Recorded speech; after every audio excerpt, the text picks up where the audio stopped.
All right, let's get right into it. Apple has just pulled the wraps off its next generation M5 Pro and M5 Max chips.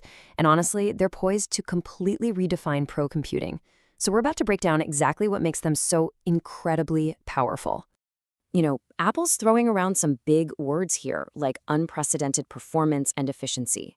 But this isn't just marketing hype. This is signaling a really fundamental shift in what creators and pros can actually do on a laptop. So you might be wondering, how do they pull this off? Well, it all starts with a groundbreaking 3-nanometer process.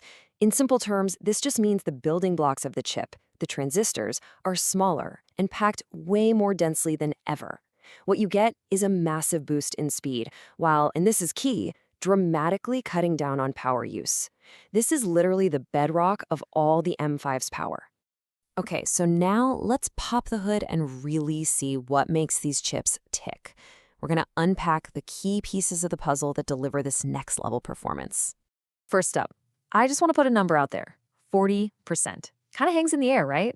Well, this single figure points to one of the most important upgrades across the entire M5 family, and it's all about intelligence. That's right.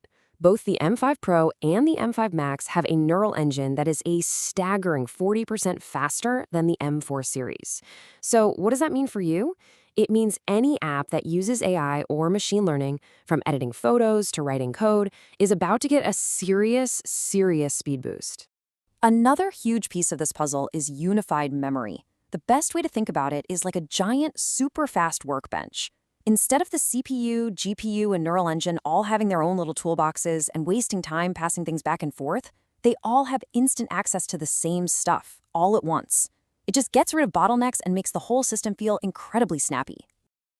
And for anyone who works with video, or frankly just watches a lot of video, this is huge. There's a new media engine that includes hardware acceleration for something called AV1. In plain English, that just means streaming high-res content is going to be way more efficient. The result? Better quality playback and, for a laptop, much better battery life. It's a win-win. So with 2 brand new chips out there, the big question is, which one should you get? Let's put them head-to-head and see where each one really shines. So just take a second and think about how you work. What are your biggest slowdowns? What are the tasks that make you go grab a coffee? Keep that in the back of your mind as we dig into the specs. Okay, look at this. This is where the differences really pop. The jump from a 12 to a 16-core CPU is definitely significant, but check out the GPU. The M5 Max more than doubles the cores, going from 18 all the way up to 40. And the memory? It quadruples, from 32 gigs on the Pro to a whopping 128 on the Max. So yeah, these aren't just 2 chips, they are 2 completely different beasts. So let's put that in real terms. The M5 Pro is the new workhorse, an absolute powerhouse for the vast majority of pros out there. The M5 Max, though, that's the absolute peak. It's built for those extreme boundary-pushing tasks that would make other computers just give up. Specs on a page are one thing, but what does all this power actually feel like in your day-to-day work? Let's connect these numbers to some real-world stuff. The M5 Pro is going to be a dream come true for people like coders who compile huge projects, creative pros working with high-res photos and complex designs, or even researchers running intense data simulations, workflows that need sustained, heavy-duty performance. And the improvement here is massive.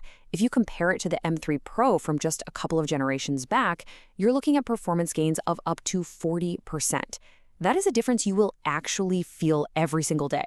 Everything just gets faster and smoother. So, who needs to take that step up to the M5 Max? Well, we're talking about machine learning programmers training really complex models, 3D artists rendering photorealistic scenes, and pro video editors juggling multiple streams of 8K footage.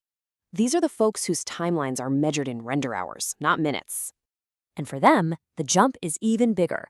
With a performance boost of up to 50% over the already bonkers M4 Max, the M5 Max isn't just an upgrade, it's a total game changer. It enables things that, until now, you could only do on a giant power-hungry desktop tower. So let's just zoom out for a second. What's the bigger picture here? This isn't just about making laptops faster. This is about completely redefining the tools for an entire generation of creative people. At the end of the day, the real takeaway is this. The M5 Pro and M5 Max are way more than just a small step up. They're a new foundation. They pretty much erase the line between what you can do on a laptop and what you need a desktop for.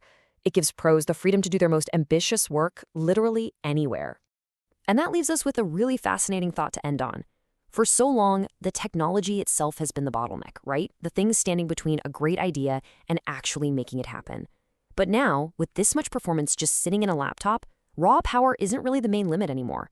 So the new question becomes, what is?